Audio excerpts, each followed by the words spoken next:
sunlight was shocking. I couldn't get used to it, though I'd been staring at him all afternoon. His skin, white despite the faint flush from yesterday's hunting trip, literally sparkled, like thousands of tiny diamonds were embedded in the surface. He lay perfectly still in the grass, his shirt open over his sculpted, incandescent chest, his scintillating arms bare. His glistening pale lavender lids were shut, though of course he didn't sleep. A perfect statue, carved in some unknown stone, smooth like marble, glittering like crystal. Now and then, his lips would move, so fast it looked like they were trembling. But when I asked, he told me he was singing to himself. It was too low for me to hear. I enjoyed the sun too, though the air wasn't quite dry enough for my taste. I would have liked to lie back, as he did, and let the sun warm my face, but I stayed curled up, my chin resting on my knees, unwilling to take my eyes off him. The wind was gentle. It tangled my hair and ruffled the grass that swayed around his motionless form. The meadow, so spectacular to me at first, built next to his magnificence. Hesitantly, always afraid, even now, that he would disappear like a mirage, too beautiful to be real. Hesitantly, I reached out one finger and stroked the back of his shimmering hand, where it lay next to my reach. I marveled again at the perfect texture, satin smooth, cold as stone. When I looked up again, his eyes were open, watching me. Butterscotch today, lighter, warmer after hunting. His quick smile turned up the corners of his flawless lips. "I don't scare you?" he asked playfully, but I could hear the real curiosity in his soft voice. "No more than usual." He smiled wider. His teeth flashed in the sun. I inched closer, stretched out my whole hand now to trace the contours of his forearm with my fingertips. I saw that my fingers trembled and knew it wouldn't escape his notice. "Do you mind?" I asked, for he had his eyes closed again. "No," he said without opening his eyes. "You can't imagine how that feels." He sighed. I lightly trailed my hand over the perfect muscles of his arm, followed the faint pattern of bluish veins inside the crease of his elbow. With my other hand, I reached, turning his hand over. Realizing what I wished, he flipped his palm up in one of those blindingly fast, disconcerting movements of his. It startled me. My fingers froze on his arm for a brief second. "Sorry," he murmured. I looked up in time to see his golden eyes close again. "It's too easy to be myself with you." I lifted his hand, turning it this way and that as I watched the sun glitter in his palm. I held it closer to my face, trying to see the hidden facets in his skin. "Tell me what you're thinking," he whispered. I looked to see his eyes watching me, suddenly intent. It's still so strange for me, not knowing. You know, the rest of us feel that way all the time. It's a hard life. Did I imagine the hint of regret in his tone? But you didn't tell me. I was wishing I could know what you're thinking. I hesitated. And I was wishing that I could believe that you were real, and I was wishing that I wasn't afraid. I don't want you to be afraid. His voice was just a soft murmur. I heard what he couldn't truthfully say, that I didn't need to be afraid, that there was nothing to fear. Well, that's not exactly the fear I meant, though that's certainly something to think about.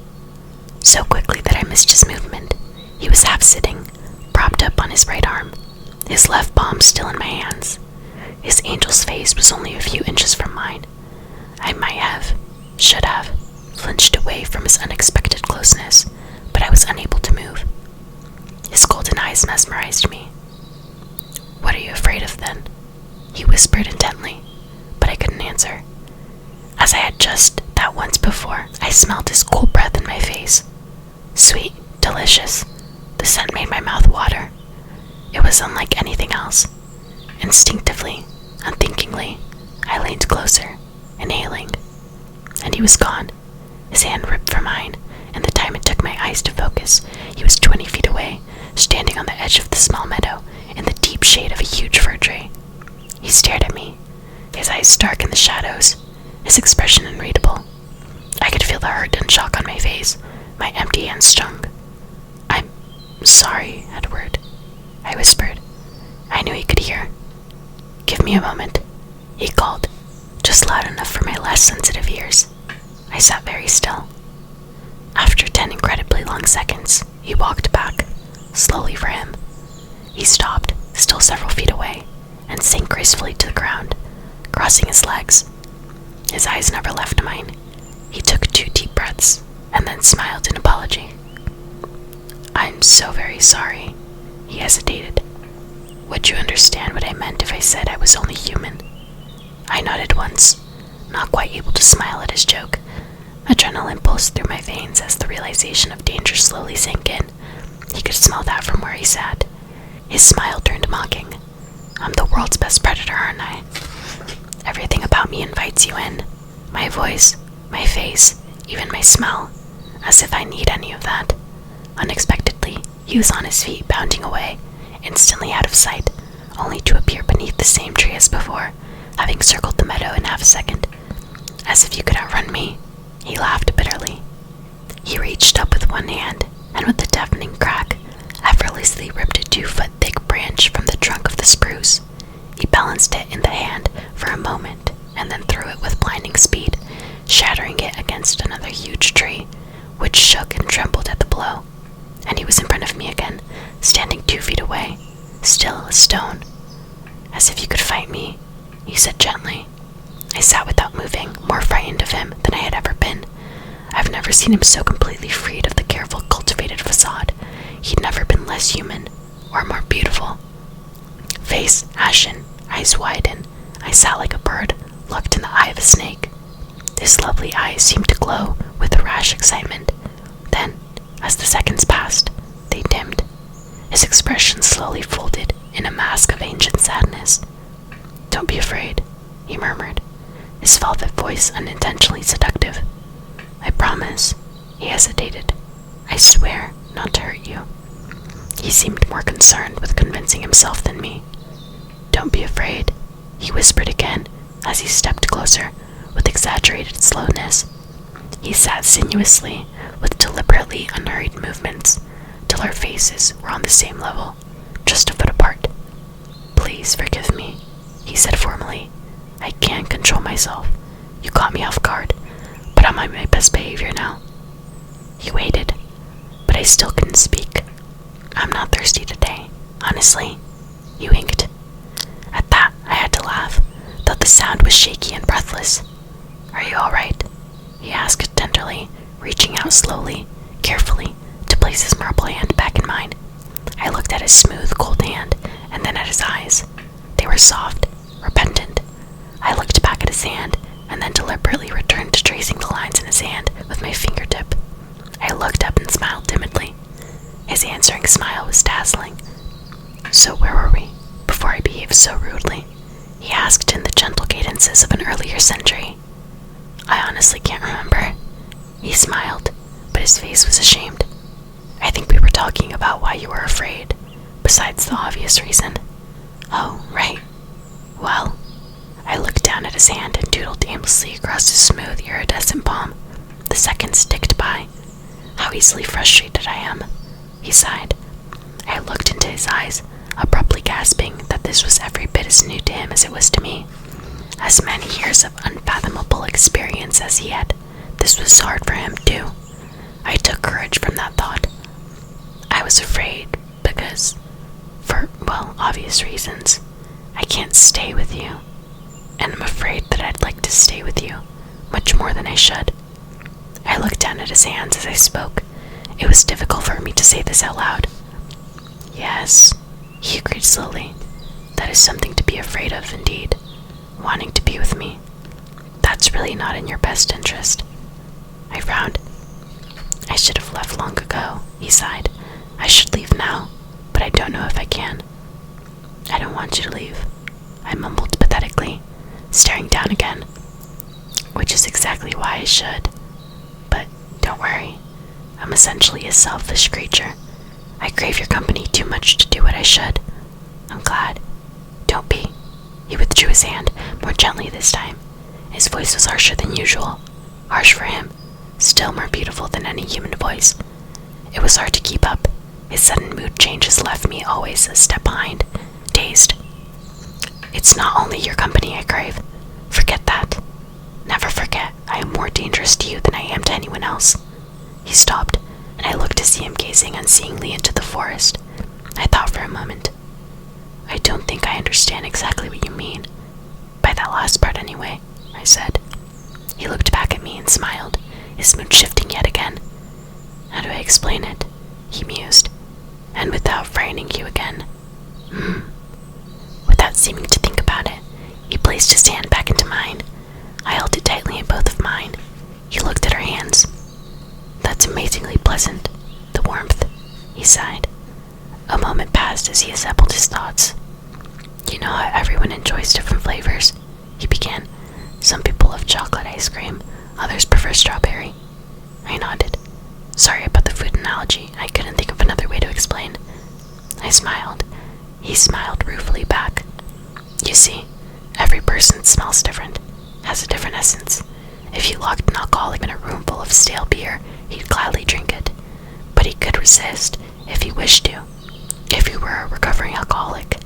Now let's say you placed in that room a glass of 100-year-old brandy, the rarest, finest cognac, and filled the room with its warm aroma. How do you think you would fare then? We sat silently, looking into each other's eyes, trying to read each other's thoughts. He broke the silence first. Maybe that's not the right comparison. Maybe it would be too easy to turn down the brandy. Perhaps I should have made her alcoholic a heroin addict instead. So what you're saying is I'm your brand of heroin? I teased, trying to lighten the mood. He smiled swiftly, seeming to appreciate my effort. Yes, you're exactly my brand of heroin. Does that happen often? I asked. He looked across the treetops, thinking through his response. I spoke to my brothers about it. He still stared into the distance. To Jasper, every one of you is much the same. He's the most recent to join our family. It's a struggle for him to abstain at all. He hasn't had time to grow sensitive to the differences in smell and flavor. He glanced swiftly at me, his expression apologetic. Sorry, he said. I don't mind. Please don't worry about offending me, or frightening me, or whichever. That's the way you think. I can understand, or I can try to at least. Just explain however you can. He took a deep breath and gazed at the sky again. So Jasper wasn't sure if he'd ever come across someone who was as, he hesitated, looking for the right word, appealing as you are to me, which makes me think not. Emmett has been on the wagon longer, so to speak, and he understood what I meant. He says twice for him, one stronger than the other. And for you? Never. The word hung there for a moment in the warm breeze. What did Emmett do? I asked to break the silence. It was the wrong question to ask. His face grew dark, his hands clenched into a fist inside mine. He looked away. I waited, but he wasn't going to answer. I guess I know, I finally said. He lifted his eyes. His expression was wistful, pleading. Even the strongest of us fall off the wagon, don't we? What are you asking? My permission? My voice was sharper than I'd intended. I tried to make my tone kinder. I could guess what his honesty must cost him. I mean, is there hope then? How calmly I could discuss my own death. No. He was instantly contrary. Of course there's hope. I mean, of course I won't. He left the sentence hanging, his eyes burning into mine. It's different for us, Emmett. These were strangers he happened across. It was a long time ago, and he wasn't as practiced, as careful as he is now. He felt silent and watched me intently as I thought it through. So if we met, in a dark alley or something, I trailed off. I took everything I had not to jump up in the middle of that class full of children and... He stopped abruptly, looking away. When you walked past me, I could have ruined everything Carl Lyle had built for us, right then and there, if I hadn't been denying my thirst for the last, too many years. I wouldn't have been able to stall myself. He paused, scowling at the trees. He glanced at me grimly, both of us remembering. He must have thought I was possessed. I couldn't understand why, how you could hate me so quickly. To me, it was like you were some kind of demon summoned straight from my own personal hell to ruin me. The fragrance coming off of your skin, I thought it would make me deranged that first day. In that 1 hour, I thought of 100 different ways to lure you from the room with me, to get you alone, and I fought them each back, thinking of my family, what I could do to them. I had to run out, to get away before I could speak the words that would make you follow. He looked up then at my staggered expression as I tried to absorb his bitter memories. His golden eyes scorched from under his lashes, hypnotic and deadly. "You would have come," he promised. I tried to speak calmly, without a doubt. He frowned down at my hands, releasing me from the force of his stare. And then, as I tried to rearrange my schedule in a pointless attempt to avoid you, you were there, in that close, warm little room. The scent was maddening. I so nearly took you then. There was only one other frail human there, so easily dealt with. I shivered in the warm sun, seeing my memories anew, through his eyes, only now grasping the danger. Poor Miss Cope. I shivered again, how close I'd come to being inadvertently responsible for her death. But I resisted. I don't know how, but I forced myself not to wait for you, not to follow you from the school. It was easier outside when I couldn't smell you anymore, to think clearly, to make the right decision. I left the others near home. I was too ashamed to tell them how weak I was. They only knew something was very wrong, and then I went straight to Carlisle, at the hospital, to tell him I was leaving. I stared in surprise. I traded cars with him. He had a full tank of gas and I didn't want to stop. I didn't dare go home to face Esme. She wouldn't have let me go without a scene. She would have tried to convince me that it wasn't necessary. By the morning, I was in Alaska. He sounded ashamed, as if admitting a great cowardice. I spent 2 days there, with some old acquaintances, but I was homesick. I hated knowing that I'd upset Esme and the rest of them, my adopted family. And the pure air of the mountains, it was hard to believe you were so irresistible. I convinced myself I was weak to run away. I'd dealt with temptation before, not of this magnitude, not even close, but I was strong. Who were you? An insignificant little girl? He grinned suddenly. To chase me from the place I wanted to be. So I came back. He stared off into space. I couldn't speak. I took precautions, hunting, feeding more than usual before seeing you again. I was sure that I was strong enough to treat you like any other human. I was arrogant about it. It was unquestionably a complication that I couldn't simply read your thoughts to know what your reaction was to me. I wasn't used to having to go through such circuitous measures, listening to your words in Jessica's mind. Her mind isn't very original, and then I couldn't know if you really meant what you said. It was all extremely irritating. He frowned at the memory. I wanted you to forget my behavior that first day, if possible, so I tried to talk to you like I would with any person. I was eager again, hoping to decipher some of your thoughts, but you were too interesting. I found myself caught up in your expressions, and every now and then you would stir the air with your hand, or your hair and the scent would stun me again. Of course, then you were nearly crushed to death in front of my eyes. Later I thought of a perfectly good excuse of why I acted at that moment, because if I hadn't saved you, if your blood had spilled there in front of me, I don't think I could have stopped myself from exposing us for what we are. But I only thought of that excuse later. At the time, all I could think was, not her. He closed his eyes, lost in his agonized confession. I listened, more eager than rational. Common sense told me I should be terrified. Instead, I was relieved to finally understand, and I was filled with compassion for his suffering, even now as he confessed his craving to take my life. I finally was able to speak, though my voice was faint. In the hospital, his eyes flashed up at mine. I was appalled. I couldn't believe I had put us in danger after all, put myself in your power, you of all people, as if I needed another motive to kill you. We both flinched as that word slipped out, but it had the opposite effect. He continued quickly. I fought with Rosalie, Emmett, and Jasper when they suggested now was the time. The worst fight we've ever had. Carlisle sided with me and Alice. He grimaced when he said her name. I couldn't imagine why. Esme told me to do whatever I had to in order to stay. He shook his head indulgently. All that next day, I eavesdropped on the minds of everyone you spoke to, shocked that you kept your word.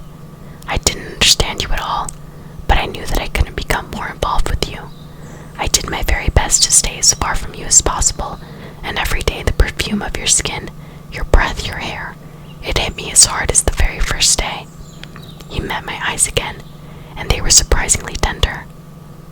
And for all that, he continued, I'd have fared better if I had exposed to us all that first moment, then if now here, with no witnesses and nothing to stop me, I were to hurt you, I was human enough to have to ask, why? Isabella. He pronounced my full name carefully, then playfully ruffled my hair with his free hand.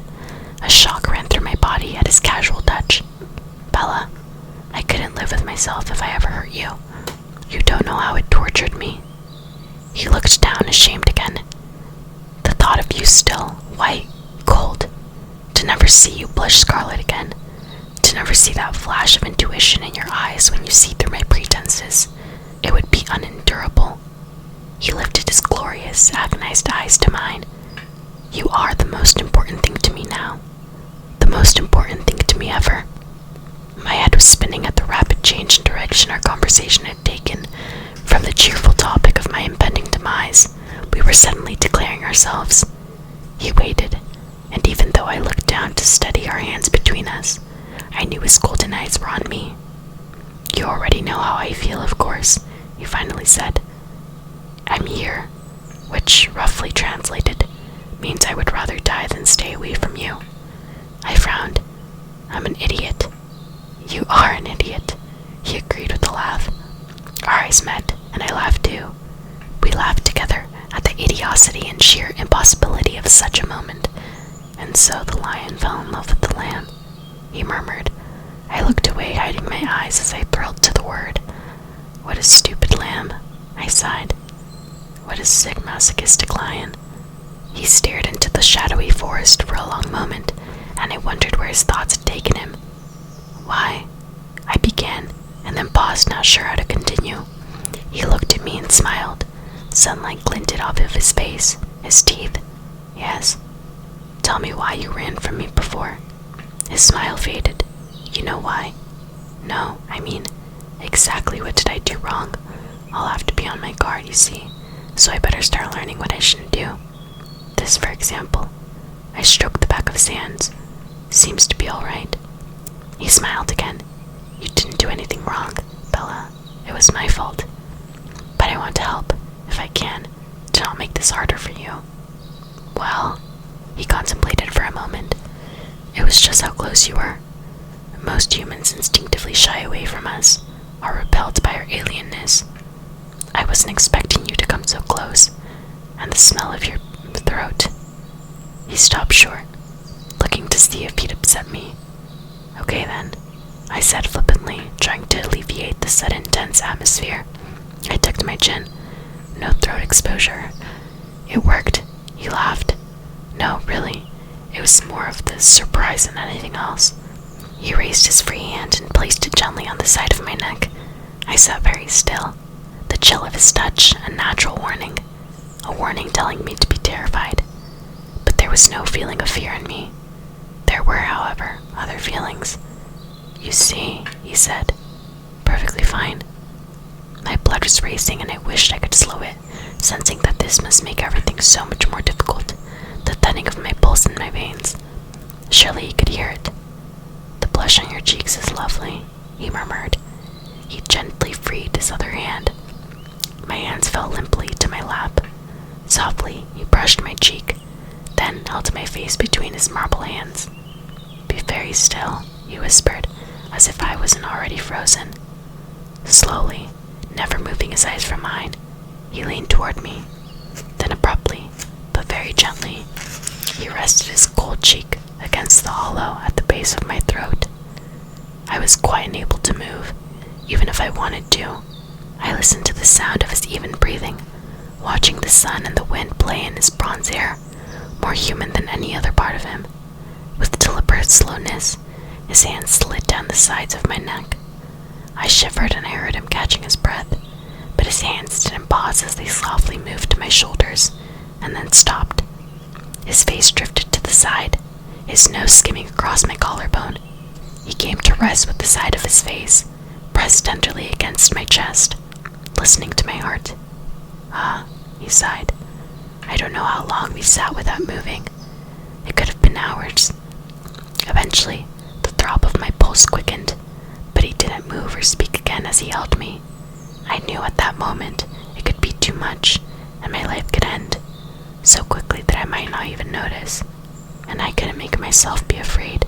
I couldn't think of anything except that he was touching me. And then, too soon, he released me. His eyes were peaceful. "It won't be so hard again," he said with satisfaction. "Was that very hard for you?" "Not nearly as bad as I imagined it would be. And you?" "No, it wasn't bad. For me." He smiled at my infliction. "You know what I mean." I smiled. "Here."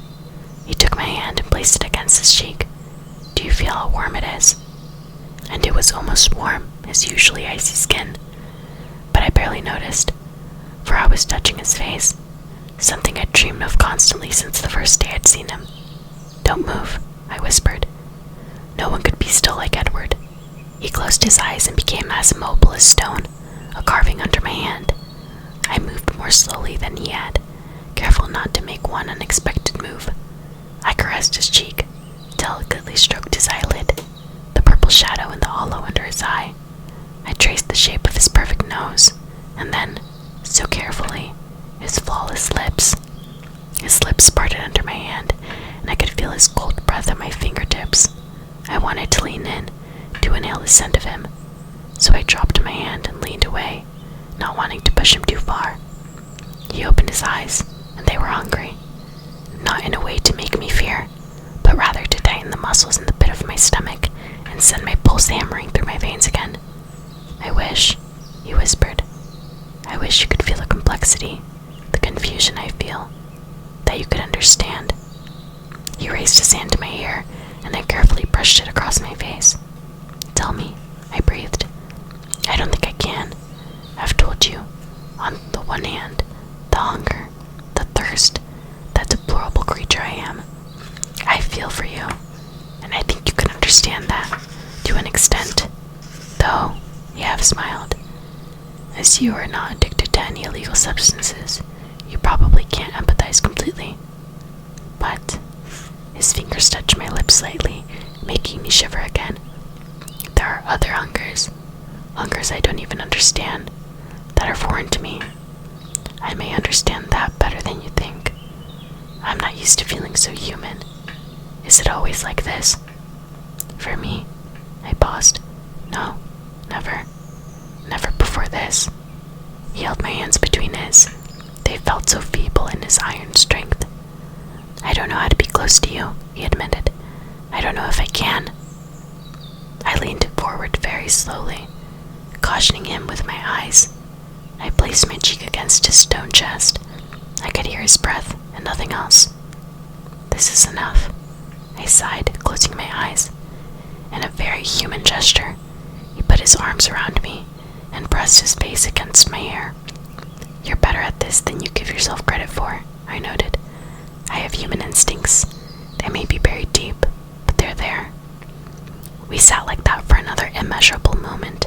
I wondered if he could be as willing to move as I was, but I could see the light was fading, the shadows of the forest beginning to touch us, and I sighed. "You have to go. I thought you couldn't read my mind." "It's getting clearer." I could hear the smile in his voice. He took my shoulders and I looked into his face. "Can I show you something?" he asked, sudden excitement flaring in his eyes. "Show me what?" "I'll show you how I travel in the forest." He saw my expression.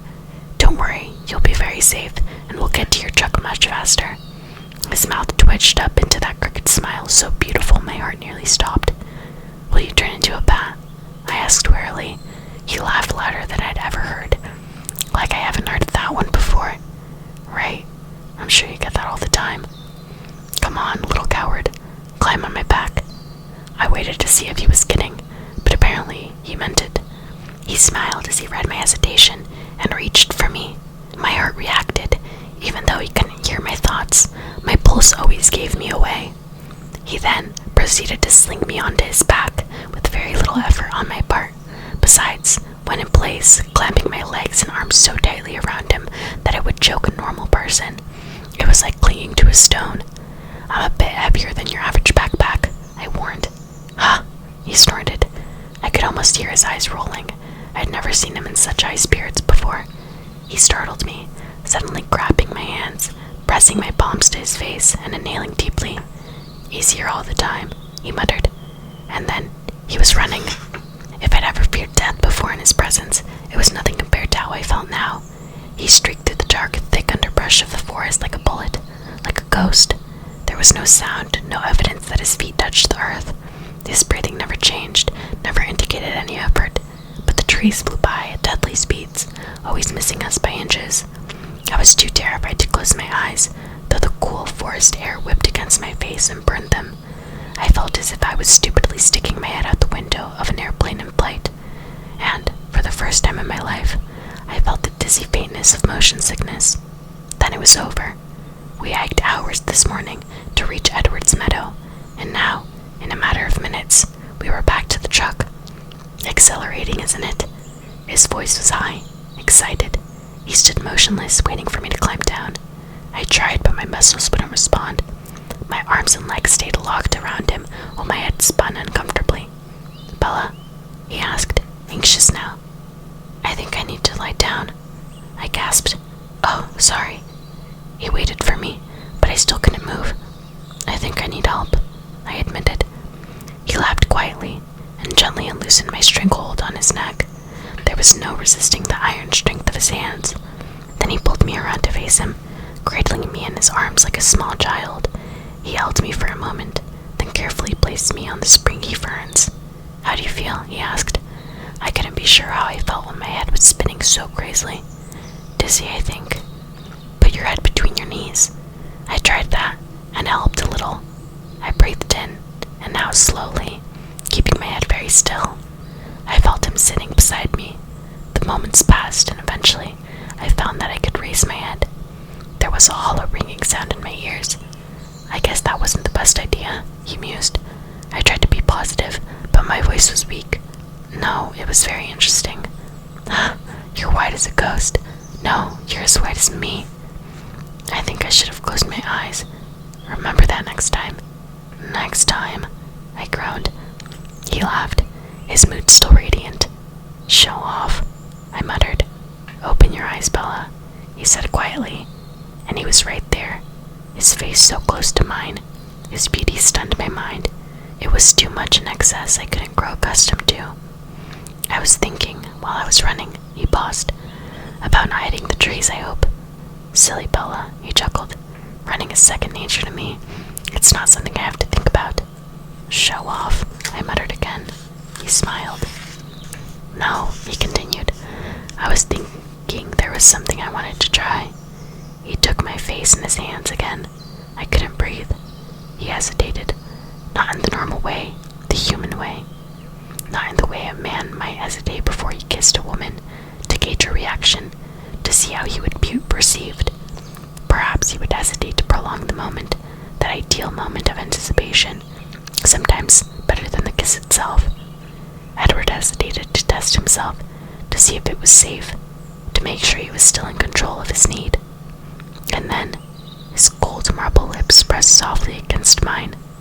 What neither of us was prepared for was my response. Blood boiled under my skin, burnt in my lips. My breath came in a wild gasp. My fingers knotted in his hair, clutching him to me. My lips parted as I breathed in his head descent. Immediately, I felt him turn to unresponsive stone beneath my lips. His hands gently, but with irresistible force, pushed my face back. I opened my eyes and saw his guarded expression. "Oops," I breathed. That's an understatement. His eyes were wild, his jaw clenched in acute restraint. Yet, he didn't lapse from his perfect articulation. He held my face just inches from his. He dazzled my eyes. Should I? I tried to disengage myself, to give him some room. His hands refused to let me move so much as an inch. "No, it's tolerable. Wait for a moment, please." His voice was polite, controlled. I kept my eyes on his, watched as the excitement in them faded and gentled. Then, he smiled a surprisingly impish grin. "There," he said, obviously pleased with himself. "Tolerable?" I asked. He laughed aloud. "I'm stronger than I thought. It's nice to know. I wish I could say the same. I'm sorry. You are only human after all. Thanks so much." I said, my voice was acerbic. He was on his feet in one of his lithe, almost invisibly quick movements. He held out his hand to me, an unexpected gesture. I was so used to our standard of careful no contact. I took his icy hand, needing the support more than I thought. My balance had not yet returned. Are you still faint from the run, or was it my kiss expertise? How light-hearted, how human he seemed as he laughed now, his seraphic face untroubled. He was a different Edward than the one I had known, and I felt all more besotted by him. It would cause me physical pain to be separated from him now. I can't be sure, I'm still woozy. I managed to respond. I think it's some of both, though. Maybe you should let me drive. Are you insane? I protested. I could drive better than you on your best day, he teased. You have much slower reflexes. I'm sure that's true, but I don't think my nerves or my truck could take it. Some trust, please, Bella. My hand was in my pocket, curled tightly around the keys. I pursed my lips, deliberately, then shook my head with a tight grin. Nope, not a chance. He raised his eyes in disbelief. I started to step around him, heading for the driver's side. He might have let me pass if I hadn't wobbled slightly. Then again, he might not have. His arms created an inescapable snare around my waist. Bella, I've already expended a great deal of personal effort at this point to keep you alive. I'm not about to let you behind the wheel of a vehicle when you can't even walk straight. Besides, friends don't let friends drive drunk, he quoted with a chuckle. I could smell the unbearably sweet fragrance coming off of his chest. Drunk, I objected. You're intoxicated by my presence. He was grinning that playful smirk again. I can't argue with that, I sighed. There was no way around it. I couldn't resist him in anything. I held the key high and dropped it, watching his hand flash like lightning to catch it soundlessly. To take it easy, my truck is a senior citizen. Very sensible, he approved. And are you not affected at all? I asked, irked by my presence.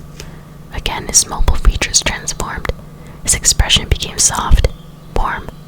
He didn't answer at first. He simply bent his face to mine and brushed his lips slowly against my jaw, from my ear to my chin, back and forth. I trembled. Regardless, he finally murmured, I have better reflexes.